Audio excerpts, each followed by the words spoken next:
America पहले क्या कहता था, कौन हो तुम। अब इसका जवाब जो है तू क्या है बे, ये कहने का पूरा समय है, क्योंकि अमेरिका के साथ ट्रेड डील दूर है और आज की तारीख यानी 1 अगस्त से लग चुका है 25% का टैरिफ। नाम आया है रूस से दोस्ती का, तेल का, झंझटों का और सांसें उलझने लगी हैं। अमेरिका के नौक भौं सिकोड़ने के बाद भारत की कुछ रिफाइनरीज ने रूस से तेल खरीदने से हाथ रोके हैं। सवाल है कि क्या नरेंद्र मोदी सरकार ने रिफाइनरीज को कोई ऐसा आदेश दिया है?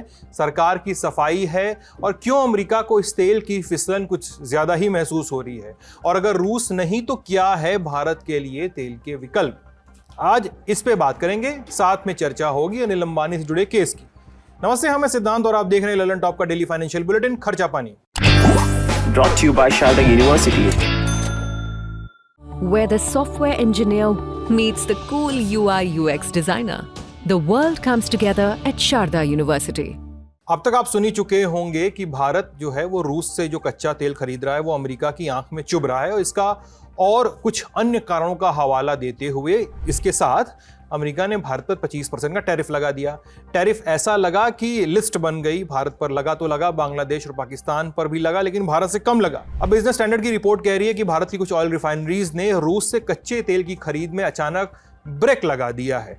इन रिफाइनरीज में शामिल हैं भारत की प्रमुख स्टेट ओन्ड ऑयल कंपनीज जैसे Indian oil corporation, Bharat petroleum, Hindustan petroleum, Mangalore refinery and petrochemicals limited.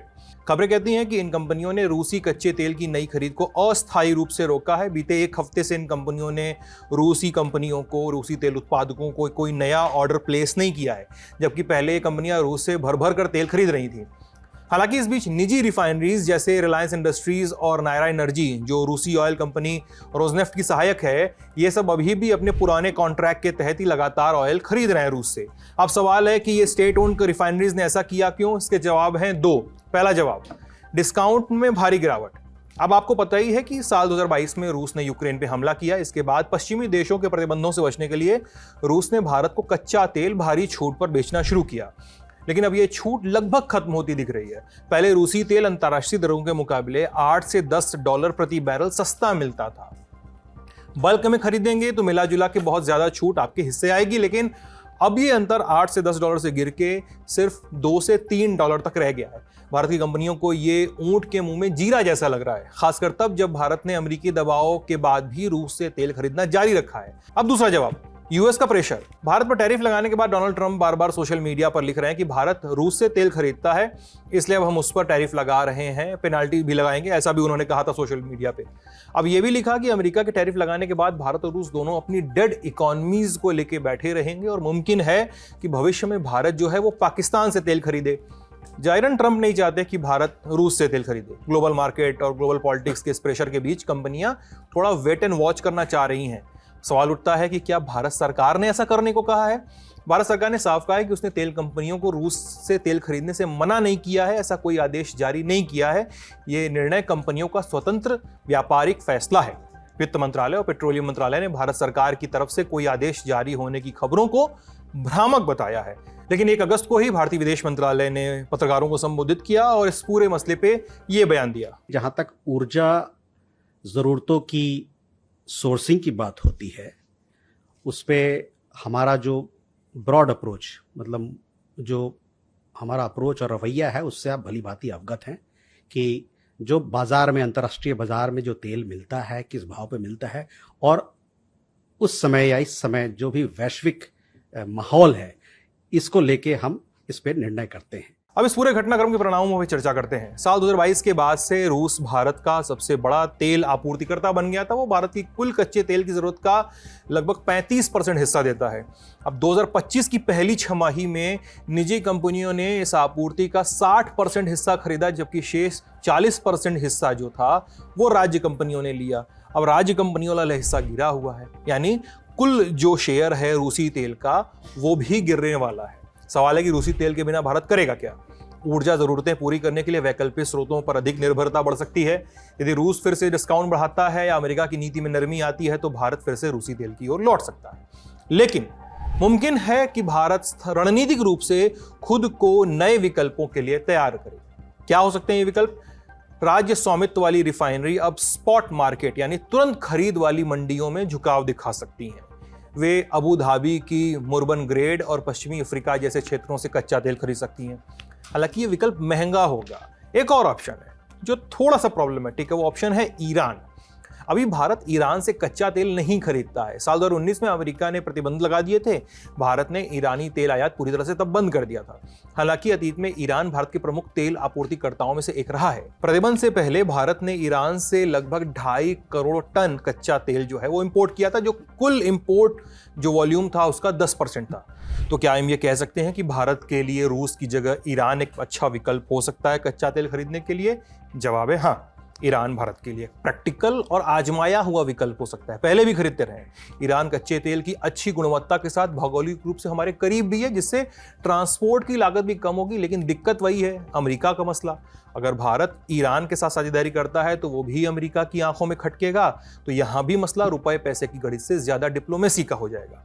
Experts की राय सुनते हैं जो ज्यादा अच्छे से समझा रहे हैं ये सब। पहले तो ये समझना जरूरी है कि ऐसा बिल्कुल भी नहीं है कि ईरान से ऑयल खरीदना भारत के लिए अपरिहार्य है। ये भारत की स्ट्रेटेजिक ऑटोनॉमी के लिहाज से जरूर खटकने वाली चीज है कि हम एक स्वतंत्र देश हैं, तो हम जहां से चाहेंगे वहां से खरीदेंगे। लेकिन ग्लोबलाइज ट्रेड में इस स्वतंत्रता का मतलब रिलेटिव या सापेक्ष सेंस में ही हम समझ सकते हैं। बाकी चीजें पॉलिटिकल रेटरिक हो सकती हैं, बाकी चीजें पॉलिटिकल रेटरिक हो सकती हैं, या पॉलिटिकल सेंटिमेंट हो सकता है। इसका जमीनी सच्चाई से कम लेना देना है, जिसको हमें सापेक्ष रूप में ही समझना पड़ेगा। पहली बार, क्यों मैंने कहा कि ईरान हमारे लिए अपरिहार्य नहीं है? अगर आप क्रूड ऑयल इंपोर्ट देखते हैं 2024 के, पिछले साल के भी देखते हैं, जाहिर है सबसे ज्यादा ऑयल हमने रशिया से लेना शुरू किया। वो भी इसलिए नहीं क्योंकि रशिया हमारा ट्रेडिशनल पार्टनर है, इसलिए क्योंकि रशिया यूक्रेन वॉर के वजह से जो सैंक्शंस लगे हुए हैं उसके लिहाज से हमको चीप पड़ता है, सस्ता पड़ता है ऑयल बाजार की कीमत से, जिसको कि हम खरीदते हैं बड़े वॉल्यूम्स पे और रिफाइन करके बेचते हैं। लेकिन अगर आप उसके अलावा देखते हैं तो हमारा बहुत सारा बल्क जो है 2024 में ही आता रहा है इराक से, सऊदी अरेबिया से, यूएई से और यूनाइटेड स्टेट्स ऑफ अमेरिका से। और इसके अलावा हम बाकी दुनिया से भी अलग अलग मात्रा में तेल खरीदते रहे हैं। तो पहले तो ये समझना कि तेल को लेकर कोई मारा मारी जैसी स्थिति है, ऐसा नहीं है। दूसरा, तेल की जो कीमतें हैं, कॉन्ट्ररी टू स्पेक्यूलेशन, वो कीमतें बढ़ नहीं पा रही हैं। और ये तब तब हो रहा है जब मिडिल ईस्ट में घमासान मचा हुआ है। ईरान और इजराइल में जिस तरह के युद्ध की हम कल्पना कर सकते थे वो हो चुका है, अमेरिका उसमें शामिल हो चुका है। क्रूड ऑयल की कीमतों में हल्की फुल्की वृद्धि जरूर आई थी, लेकिन अगर आप उठा के देखेंगे कीमतें, तो वैसे बढ़ नहीं पा रही हैं जैसा कि हमेशा स्पेक्यूलेट किया जाता है कि दुनिया में कहीं भी प्रॉब्लम होगी सबसे पहले तेल की कीमतें बढ़ेंगी। इसके वजह से पहले तो हमें यह समझना जरूरी है कि रेटरिक अलग बात है तेल की कीमतों को लेकर, और इनफैक्ट सिचुएशन ऐसी है कि इस समय ओवर सप्लाई है और अंडर डिमांड है। ठीक है, ये सिचुएशन है तेल के बारे में। तो हमारे पास ना इंपोर्ट के डेस्टिनेशंस की कमी है, ना हमारे पास तेल की कीमतों को लेकर कोई मारामारी है। तो ईरान का रुख करना भी इतना आसान नहीं होगा, और इधर रूस से तेल खरीदने में हिचक दिखनी शुरू हो गई है। तो आगे बढ़ने से पहले दो सवाल। पहला, क्या इससे भारत रूस संबंधों पर भी कोई असर पड़ सकता है, या फिर सरकारें फिलहाल खुद को इस फैसले से अलग ही रखना चाह रही हैं? और दूसरा, क्या भारत रूस अमेरिका इस मसले को लेकर टेबल पर साथ आएंगे? मतलब ऐसा दिखेगा, कुछ संभावना है इसकी? सुनते हैं एक्सपर्ट्स को। पहली चीज, अब संबंधों पे असर क्या पड़ सकता है? ठीक है, तो जो भी संबंध होते हैं वो नेशनल इंटरेस्ट में होते हैं। हमारे जो भी संबंध या जो भी बायलैटरल संबंध होते हैं, जिस प्रकार रूस जब चाइना के साथ अपने संबंधों को प्रगाढ़ करता है, तो भारत का इक्वेशन कितना वहां पे रूल कर रहा है कितना नहीं, ये एक अलग फैक्टर है, हमें नहीं दिखता ना। उसी प्रकार अगर भारत को अपने नेशनल इंटरेस्ट में काम करना है तो भारत को करना चाहिए। वो अमेरिका क्या सोचेगा और रूस क्या सोचेगा, ये सोचने और उसके संबंधों पे असर इन चीजों से नहीं पड़ते। इसीलिए जिसको प्रोफेशनल फॉरेन पॉलिसी कहा जाता है, प्रोफेशनल फॉरेन पॉलिसी को करने का जो तरीका है उसके लिए एक शब्द इस्तेमाल होता है, कई बार आपने सुना होगा, आजकल के दौर में और भी ज्यादा होता है जब से चीजें इतनी कॉम्प्लेक्स हो गई हैं। क्या हम सक्सेसफुली और प्रोफेशनली अपने फॉरेन पॉलिसी को कंपार्टमेंटलाइज कर पाते हैं या नहीं? कंपार्टमेंटलाइजेशन ऑफ फॉरेन पॉलिसी, ये एक चीज हमको ध्यान में रखनी है। दूसरा, जब आपने रूस की बात कही मुझसे, तो अच्छे पार्टनर्स उनको कहते हैं जो अपने फॉरेन पॉलिसी को कंपार्टमेंटलाइज कर पाते हैं। और उदाहरण के लिए मैं बहुत उदाहरण आपको दे सकती हूँ। इसराइल ऐसा अक्सर करता रहता है, यूनाइटेड अरब एमिरेट्स भी ऐसा बहुत करता है, इनफैक्ट टर्की ऐसा बहुत करता है। फॉरेन पॉलिसी कंपार्टमेंटलाइजेशन, जहां हमारी नहीं बनती वहां भी हम उस चीज को, प्रॉब्लम्स को किनारे रख के कोऑपरेशन कर सकते हैं कि नहीं, ये पहली चीज। दूसरी चीज, आपने कहा क्या भारत, अमेरिका और रूस इस बात पे साथ में आ सकते हैं या नहीं? आ भी सकते हैं, लेकिन इससे वो मूल बात नहीं बदलेगी कि डोनाल्ड ट्रंप ने पिछले, जब से वो आए हैं, उनका रवैया पुतिन और यूक्रेन वॉर को लेकर और यूरोप को लेकर भले ही बदलता रहा है, लेकिन जब से वो आए हैं तब से अगर कोई एक चीज उन्होंने कंसिस्टेंटली कही है, वो ये है कि ब्रिक्स जैसे इकोनॉमीज को और डी डॉलराइजेशन को वो नहीं स्वीकार करते हैं। अब ये भारत को तय करना है कि भारत को दुनिया की सबसे बड़ी अर्थव्यवस्था के साथ काम करना है, क्योंकि जो दुनिया की दूसरी सबसे बड़ी अर्थव्यवस्था है वो चाइना है। वो हमारी पीठ पे हर वक्त छुरा भोंकती रहती है पाकिस्तान के साथ मिलके, बांग्लादेश को डिस्टेबलाइज करके, और अच्छा खासा रशिया के साथ कन्वर्जेंस है चाइना की। वो अलग बात है कि आप उसके लिए रशिया को दोष नहीं दे सकते, क्योंकि यूक्रेन वॉर का सिचुएशन ही ऐसा है। तो एक तरफ हमारे सामने वो कुआं है, और दूसरी तरफ हमारे पास डोनाल्ड ट्रंप जैसा एक व्यक्ति है जो पूरी दुनिया के को और अमेरिका के रिलेशनशिप्स को केवल प्रॉफिट और टैरिफ और ट्रेड सरप्लस की नजर से देखता है। तो ये हमें देखना है, ला सकते हैं या नहीं ला सकते हैं। अगर वो ले भी आएंगे, उससे भी उस फंडामेंटल इशू पे कोई असर नहीं पड़ेगा कि कोई वाया मीडिया निकाल लिया जाए। वो वाया मीडिया तभी निकल सकता है जब यूक्रेन वॉर खत्म हो जाए।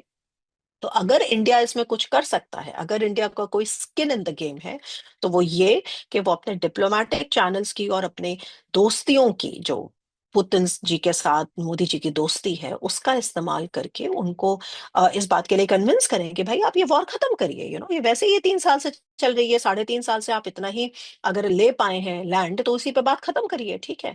और इसको खत्म करके आप अपने को री इंटीग्रेट करिए दुनिया में, ताकि ये सैंक्शन वैंक्शन का प्रॉब्लम खत्म हो। इस खबर में फिलहाल इतना ही। अपडेट्स आप तक लेकर आते रहेंगे, ट्रंप भी अपनी लिस्ट लेकर आते रहेंगे, ट्रुथ सोशल पे लिखते रहेंगे। अभी अगली खबर पे चलते हैं।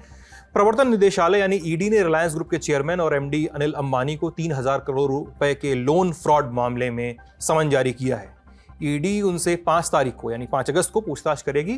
पिछले हफ्ते अनिल अंबानी के मुंबई और दिल्ली समेत 50 से ज्यादा लोकेशंस पे ईडी ने रेड भी की थी, 25 से ज्यादा लोगों से पूछताछ हुई थी। अब ये जो छापेमारी थी वो prevention of money laundering act के तहत, उसकी धारा जो 17 है उसके तहत की गई थी। रिपोर्ट्स ये कहती हैं कि इसी मामले में पूछताछ के लिए भी बुलाया गया है। क्या है मामला, शॉर्ट में बताते हैं। साल 2017 से 19 का पीरियड, येस बैंक द्वारा अनिल अंबानी से जुड़े रिलायंस ग्रुप की कंपनियों को लोन दिया गया। लोन का अमाउंट 3,000 करोड़। शुरुआती जांच में ये पता चल रहा है कि लोन्स को फर्जी कंपनियों और ग्रुप की जो दूसरी कंपनीज थी, दूसरी यूनिट्स थी, उसमें डाइवर्ट कर दिया गया। और उसके अलावा येस बैंक के अधिकारियों को घूस खिलाई गई, ऐसा भी शायद हुआ, क्योंकि सबूत इस ओर इशारा करते हैं, पक्का कुछ भी नहीं है। इसी सब में ये सब कार्रवाई हो रही है। अगर आप जानना चाहें विवाद क्या है, तो खर्चा पानी का एक पुराना एपिसोड आप देख सकते हैं, आपको उसका लिंक डिस्क्रिप्शन में मिल जाएगा। आज के खर्चा पानी में इतना ही। अपना ख्याल रखिएगा, स्वस्थ रहिएगा। बहुत बहुत शुक्रिया। ना बीमारी से डराते हैं, ना शब्दों में उलझाते हैं, हैवी बातों से ना ही पकाते हैं। फिर ले आए हैं सेहत अड्डा। यहाँ हम आपको सेहतमंद बनाते हैं, क्योंकि आपको बेस्ट की आदत है, अपनी भी सेम फितरत है। इसलिए हम ले आए हैं देश के बेस्ट डॉक्टर्स, न्यूट्रिशन के रखवाले ऐसे जिनकी बात मानते हैं एक्टर्स। यही नहीं, अभी और सुनिए, मेंटल हेल्थ के योद्धा, फिटनेस के पुरोधा, वो भी एक छत के नीचे। आप आइए, इनकी बातें सुनिए, इनसे सवाल पूछिए, अपने डाउट क्लियर करिए। कहाँ? सेहत अड्डा 3.0 में। अड्डा जमेगा 4 अगस्त को सुबह 10 बजे से दिल्ली में। अगर आप भी बनना चाहते हैं इसका हिस्सा, तो डिस्क्रिप्शन में दिए गए लिंक पर क्लिक करें और बने सेहत से जुड़ी सबसे अनफिल्टर्ड बातचीत का हिस्सा।